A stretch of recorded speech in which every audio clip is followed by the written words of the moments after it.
अस्सलाम वालेकुम guys. Urdu novel platform के ऑफिशियल चैनल पर हम इबा आपका वेलकम करते हैं। आने वाले तमाम रीडर से गुजारिश है कि अगर आप एपिसोड डेली चाहते हैं तो प्लीज़ हमारे चैनल को सब्सक्राइब करके बेल आइकन प्रेस कर लें एंड हमें सपोर्ट करें। वीडियो को कमेंट शेयर लाजमी करें। इसके अलावा हम एपिसोड रीड आउट करने जा रहे हैं। अगर आप खुद रीड आउट करना चाहते हैं स्क्रीन पिक करें, वॉल्यूम डाउन करें एंड खुद रीड कर लें। जैसा कि आपको पता है, हमने आपको पहले ही बताया है, साइको लव नावल हमने पहले लिखा हुआ था और उसके एपिसोड हम शॉर्ट ही लिखते थे। बहुत पहले का लिखा हुआ है, इसी वजह से कुछ एपिसोड शॉर्ट आएंगी। हम पहले भी बताया था, बार बार बता रहे हैं। एंड उसके बाद नेक्स्ट जो एपिसोड होंगी वो लॉन्ग आया करेगी। 3-4 एपिसोड के बाद जो अगली एपिसोड्स होंगी वो लॉन्ग आया करेगी, क्योंकि हम फिर लिखना खुद से दोबारा स्टार्ट कर देंगे। इंशाल्लाह लॉन्ग लिखेंगे। तब तक के लिए गुजारा कर लें, दिन में 2 एपिसोड या 3 एपिसोड आ जाया करेंगी, तो आप लोग उस हिसाब से आप लोगों की एक लॉन्ग एपिसोड तो बन ही जाएगी। चलते हैं वीडियो की जानिब। एपिसोड 17, साइको लव अरीबा अफसर। All right reserved to Urdu novel platform, strictly prohibited to copy paste. तुझे ये चीज़ें बहुत महंगी पड़ेंगी। बदर यशब की जानिब देखता गुस्से से बोल रहा था, जो सुकून से अपनी मेहंदी वाली रात भी किसी की धुलाई करने से बाज नहीं आ रहा था। वो तंजिया मुस्कुराया। तेरे जैसों के लिए मैं सस्ती चीज़ें या रखूँ? हाँ, महंगी चीज़ें महंगे और कीमती लोगों पर वैसे भी सूट करती हैं। वो एक मुक्का इसके जबड़े पर रसीद करते बोला था। बदर ने आंखों में गुस्सा लिए इसे देखा।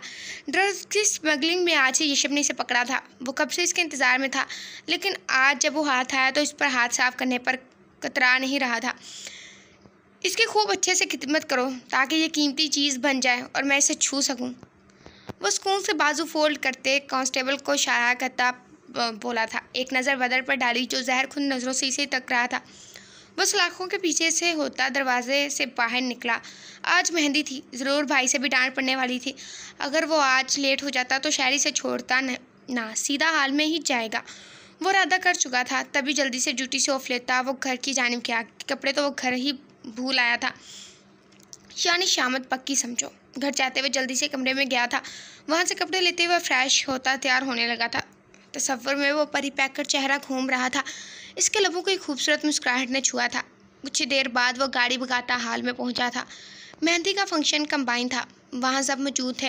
वो पूरी शान और ढिठाई से चलता अंदर दाखिल हुआ था। अस्सलाम वालेकुम भाई। इधर उधर देखते इसकी प्यासी नज़रें किसी की शिद्दत से मतलाशी थी, जबकि वो हसीन भला कहीं नज़र नहीं आ रही थी।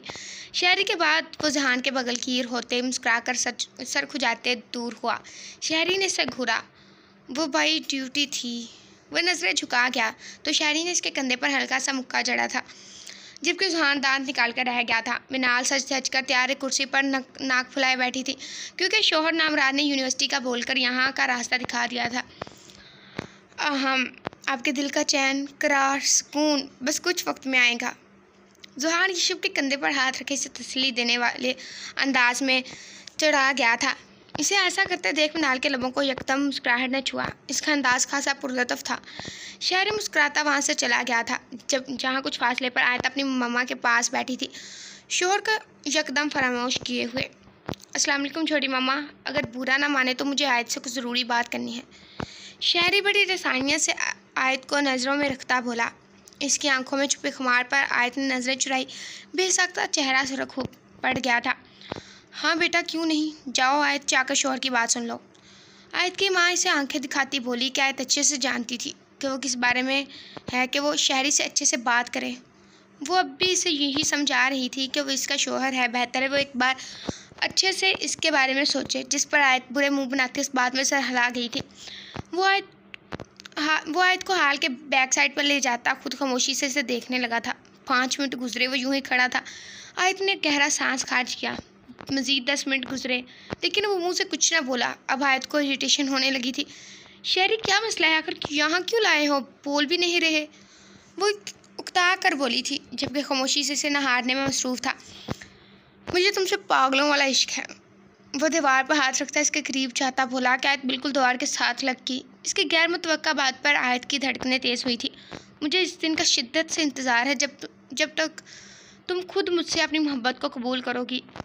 मिसेस आयत शहरयार मुकम्मल मेरी दस्तरस में होगी उस दिन। वो चुकते अपने होंठ इसके कंधे पर रखता बोला कि इसकी गर्म सांसों की तपश और गंभीर आवाज़ पर आयत पल को कांप सी गई थी। शहरी, आपको ज़रूरी बात करनी थी।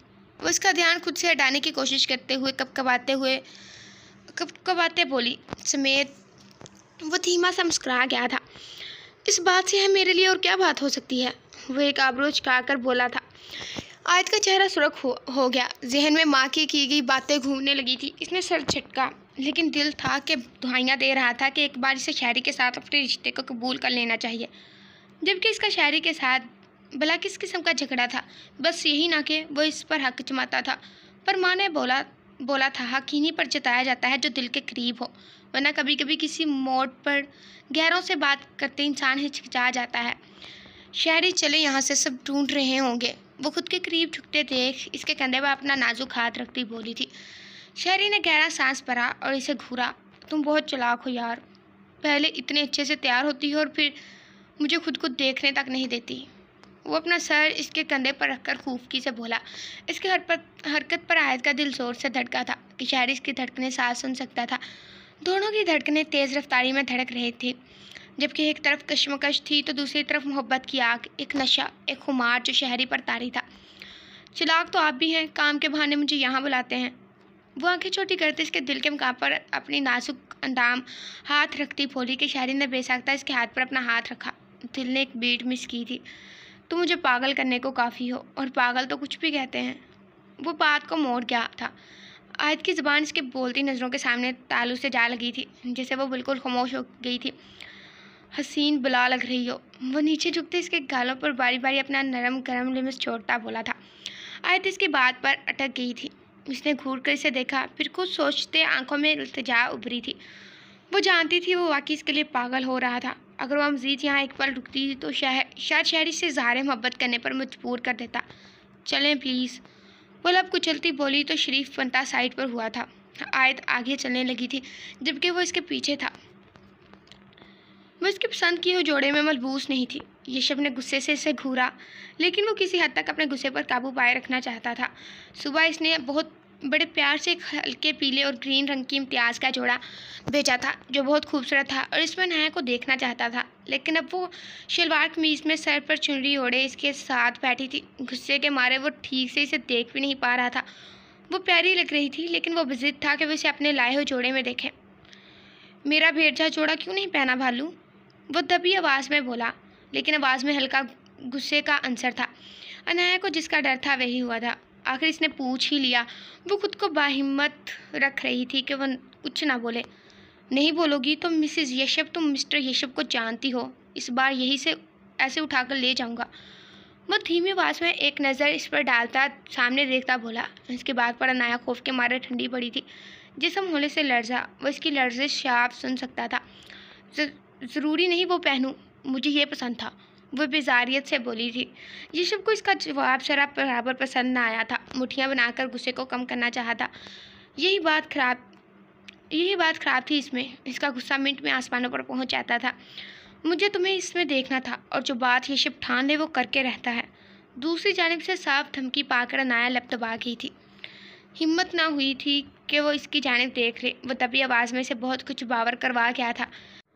भाई बस कर, मेरी भाभी तेरे पास ही आएगी है। यहाँ मेहंदी लगाकर हम इसको वापस थोड़ी भेज देंगे, उधार थोड़ी ले रहा है तू। जोहान मेहंदी लगाता बोला था। यशब के लबों को मुस्कुराहट ने छुआ। सबका मुश्तरका कहका गूंजा था। अनाया को कुछ सुकून मिला के चलो किसी बहाने इसका हद से बढ़ता गुस्सा कम तो हुआ था। इसने मशकूर नज़रों से जोहान की जानिब देखा, जो नज़रों से इसे पुरसुकून रहने का भूल गया। वो अच्छे से यशब को जानता था। वो गुस्से का बेहद तेज़ था। थोड़ी देर बाद महफिल में रंग जमा। सब ने मिलकर बहुत हल्ला गुल्ला किया। सब बहुत खुश थे, जबकि अनाया तो यशब साहब के जुमलों में खोई हुई थी। रात के 1 बजे फंक्शन तमाम हुआ तो सब घरों को निकले थे। इतने थके होने के बायस अनाया घर जाती ही सब कुछ बुलाए बेड पर लेट गई। जब गर्दन पर होती जलन ने इसे सोने से रोका था। इसके मुंह से चीख निकलते निकलते रुकी कि भारी हाथ इसके मुंह पर रखकर चीख का गला घोंट दिया गया था। आंखें हैरत से फैल गई थी। वो क्या जादूगर था जो हर जगह मौजूद होता था? जारी है।